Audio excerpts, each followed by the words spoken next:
Dans cette vidéo, je vais vous lire le chapitre 51 de mon livre Confession, Confucius et Confusion. Ce chapitre s'intitule Convalescent.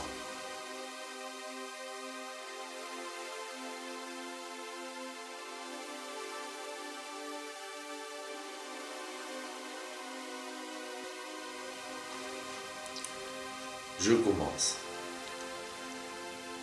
Certains s'affairent à faire oublier aux gens les maux qui atteignent leur système cérébral dans une illusion de voie de guérison progressive et clairement certaine.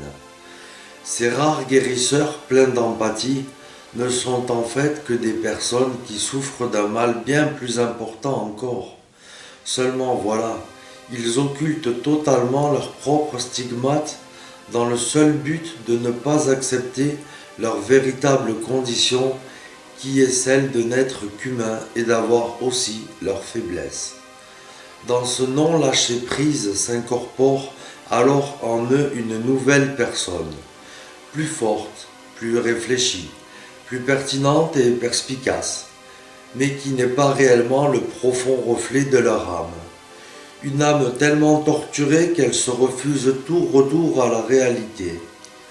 Ces personnes visent rarement hors de la cible, lorsqu'il s'agit de la solution d'une potentielle guérison. Prenez en considération leurs mots et leurs buts. Je parle bien sûr de leur but véritable, ce qui implique de ne pas appliquer tous leurs conseils au pied de la lettre. Certains étant en fait de subtils messages à décrypter sans trop essayer de les décortiquer au risque de nuire à sa santé ou à celle d'autrui. Et puis, il faut aussi l'admettre, ces empathiques nient autant leur souffrance que vous. Elle est concrètement présente, mais tout aussi bien enfouie à l'abri de vos regards.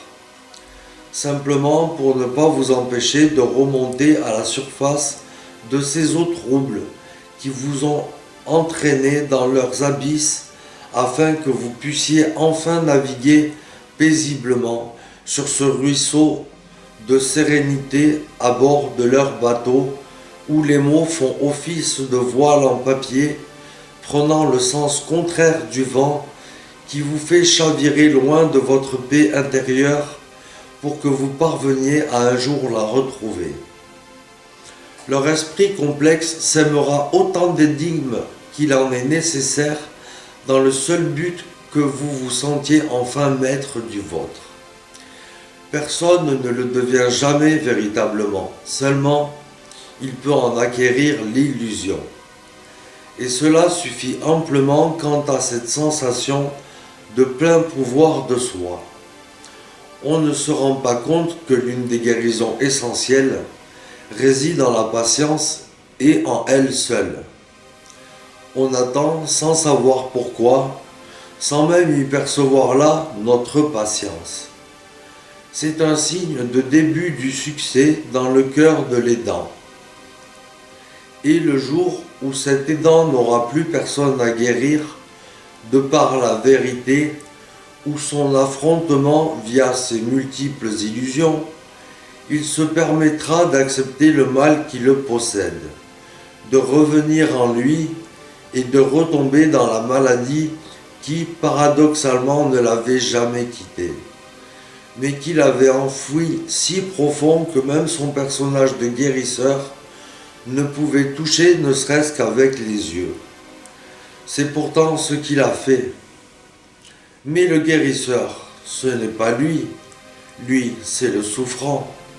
Alors, à ce moment, y aura-t-il un illusionniste aussi doué que ce dernier pour lui faire ressentir cette sensation de contrôle de soi sans être obligé de devenir quelqu'un d'autre? Lâcher prise permet parfois d'avoir une meilleure accroche et de pouvoir gravir n'importe quelle paroi rocheuse, comme le sont certains cœurs, ou comme d'autres, glacés. Voilà pour ce chapitre. Merci.